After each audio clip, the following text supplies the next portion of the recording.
నమస్కారం. శ్రీవార్త న్యూస్కి స్వాగతం. సాంప్రదాయ పద్ధతిలో గౌరవంగా నిత్యావసర సరుకులు పంపిణీ చేయడానికి కూటమి ప్రభుత్వం శ్రీకారం చుట్టిందని ఎమ్మెల్యే కందికుంట వెంకటప్రసాద్ తెలిపారు.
సంపర్కం కావచ్చు, లేదా నిరంతరంగా వాళ్ళతో మాట్లాడే విధానం కావచ్చు, వాళ్ళతో కలిసి వాళ్ళ దైనందిన జీవితంలో వచ్చేటువంటి ఒడిదుడుకులకు పరిష్కారం చూపేటువంటి ఆలోచన విధానం కావచ్చు, మాకు మా నాయకులు ఆదర్శంగా తెలియజెప్పినటువంటి పరిస్థితిని తెలుగుదేశం పార్టీకి కూటమికి చెందినటువంటి ఎమ్మెల్యేలు ఎవరు కూడా మరవరని చెప్పేసి కూడా తెలియజేస్తున్నాం. అంతేకాకుండా వచ్చే రోజుల్లో పరిపాలనలో పారదర్శకత అనేది అన్ని విభాగాల్లో తీసుకొచ్చే ప్రయత్నం చేస్తున్నారు. ప్రత్యేకించి కదిరి నియోజకవర్గం 12వ తారీఖు సంవత్సరం అవుతుంది. ఈ సంవత్సర కాలంలో పారదర్శకత పరిపాలనలో ఇస్తే ప్రజల్లో ఎంత గౌరవం పెరుగుతుందో మా పరిపాలనే ఒక ఉదాహరణ అని చెప్పేసి కూడా ఈ సందర్భంగా తెలియజేస్తాం. ప్రజలు అవినీతిని ఓర్చుకునేటువంటి పరిస్థితులు లేవు. డబ్బు డబ్బు డబ్బు అని ఎండబడి రాజకీయ నాయకులు అధికారం ఉన్నప్పుడు ప్రజలు పీడించి డబ్బును వసూలు చేసేటువంటి ఆలోచన విధానానికి ప్రజలు ఎప్పుడూ వ్యతిరేకమని మొన్నటి సార్వత్రిక ఎన్నికల సందర్భంగా జగన్మోహన్ రెడ్డికి ఇచ్చినటువంటి తీర్పు ఇంకా నేర్చుకోలేదు జగన్మోహన్ రెడ్డి గారు. ఈరోజు జూన్ 4వ తారీఖు వెన్నుపోటు దినం ఏదో ఆచరణ చేస్తామని చెప్పేసి చెప్తున్నారు. ప్రజలు తీర్పిస్తే దాన్ని శిరసావహించాల్సినటువంటి బాధ్యత ప్రజాస్వామ్యంలో ఉన్నటువంటి మా నాయకులందరి మీద ఉంటారు. అది గెలుపు కావచ్చు, ఓటర్ కావచ్చు. దీనికి భిన్నంగా జగన్మోహన్ రెడ్డి ఇప్పటికి కూడా ప్రజాస్వామ్యాన్ని గౌరవించేటువంటి పరిస్థితులు లేడు, ప్రజలు గౌరవించేటువంటి పరిస్థితులు లేడు. అందుకనే వాళ్ళు ఇచ్చినటువంటి తీర్పుని వెన్నుపోటు దినంగా ఆయన ఆచరించాలనే ఒక మూర్ఖపు పోగడతో ముందుకు పోతున్నాడు. మళ్ళీ ప్రజలు ఇంకా ఏదైనా మీకు ఏదైనా అవకాశం ఉందని మీరు భ్రమల్లో ఉంటే ఆ భ్రమలు వదులుకోవాలి. ఈ జూన్ 4వ తారీఖు మీరు వెన్నుపోటు దినం ఆచరణ చేస్తారని చెప్పేసి మీరు చెప్తా ఉన్నారు.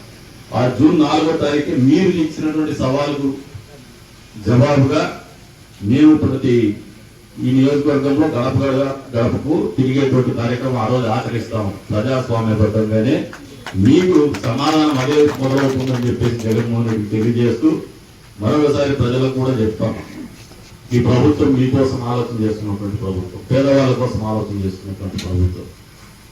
ఎప్పుడు కూడా అబద్ధాలు మోసం చెప్పి రాజకీయ లబ్ధి పొందినటువంటి జగన్మోహన్ రెడ్డి ఆలోచనని మీరు అర్థం చేసుకున్న దానికి ప్రతిబింబమే పోయిన సంవత్సరం జూన్ 4వ తారీఖున ఎన్నికల్లో మీరు ఇచ్చినటువంటి ఒక విలక్షణమైనటువంటి తీర్పు. ప్రతి రాజకీయ పార్టీకి కూడా ఒక గుణపాఠం, ప్రతి రాజకీయ నాయకుడికి కూడా ఒక గుణపాఠం. ఆ పాఠాల నుంచి నేర్చుకొని మేము పరిపాలన అందిస్తామని చెప్పేసి మీకు జవాబుదారీగా ఉంటామని చెప్పేసి కూడా ఈ సందర్భంగా తెలియజేసుకుంటూ మరొకసారి చెప్తున్నాను, ప్రజా పంపిణీ వ్యవస్థని భ్రష్టు పట్టించినటువంటి జగన్మోహన్ రెడ్డి కావచ్చు, ఇంకా ఆయన కాకినాడ ఆయన ద్వారంపూడి చంద్రశేఖర్ రెడ్డి గారు కావచ్చు, అంతే స్థాయిలో మిగతా నాయకులు కావచ్చు, వైఎస్ఆర్సీపీ నాయకులు, వాళ్ళందరూ కూడా మా ప్రజా పంపిణీ వ్యవస్థని చూసి నేర్చుకోమని చెప్పేసి, అర్థం చేసుకోమని చెప్పేసి, బుద్ధి తెచ్చుకోమని చెప్పేసి కూడా తెలియజేసుకుంటూ మరొకసారి ఈ శుభ సందర్భంగా యావత్ ప్రజానికాన్ని కూడా మరొకసారి ప్రభుత్వం తరఫున ధన్యవాదాలు తెలుపుకుంటూ సెలవు తీసుకుంటున్నాము. జై హింద్.